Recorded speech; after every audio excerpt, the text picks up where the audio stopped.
কি বললেন? মা অসুস্থ, স্বাভাবিক।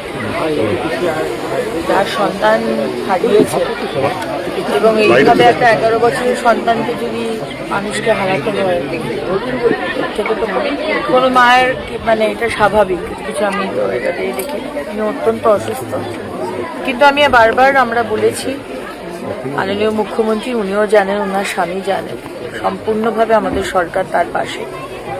এবং আপনাদের কথা দিচ্ছি, সারা বাংলার মানুষকে কথা দিচ্ছি, শুধু এই ঘটনা নয়, যা যা ঘটনা যদি ঘটে মহিলার উপর অত্যাচার, ইনক্লুডিং এই ঘটনাটা, দৃষ্টান্তমূলক শাস্তি হবে। সে একজন আপনারা করুন, 5 জন করুন, এবং যারা যারা ইনভলভ, যদি মাননীয় মুখ্যমন্ত্রী যেটা বলেছেন, যদি দেখা যায় যে পুলিশ প্রশাসনে অ্যাকশন নেননি, এর আগেও বহুবার বৈঠকে মাননীয় মুখ্যমন্ত্রী খুব পরিষ্কার ভাষায় বলে দিয়েছেন যে তিনি কিন্তু বরদাস্ত করবেন না।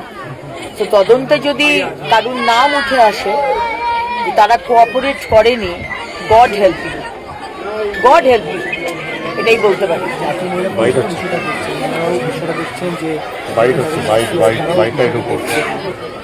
জাতীয় মহিলা কমিশন দেখছেন, সবাই দেখছে। আমরা এখানে এসেছি মাননীয় মুখ্যমন্ত্রীর প্রতিনিধি হয়ে, উনি আমাদের পাঠিয়েছেন।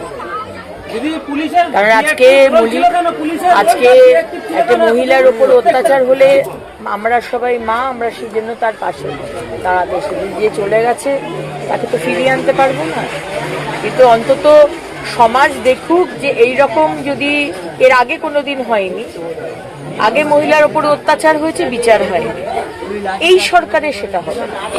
সমাজ দেখবে, আর যারা এই ধরনের দুষ্কৃতি বদমাইশ তারাও দেখবে যে এই ধরনের যদি অত্যাচার করেন, সে 8 বছর হোক আর 80 হোক, কিভাবে শাস্তি আপনাদের দেওয়া হবে সেটা সমাজ দেখতে পাবে। दीदी थोड़ा हिंदी में बोल दीजिए ना, क्या बात हुआ है।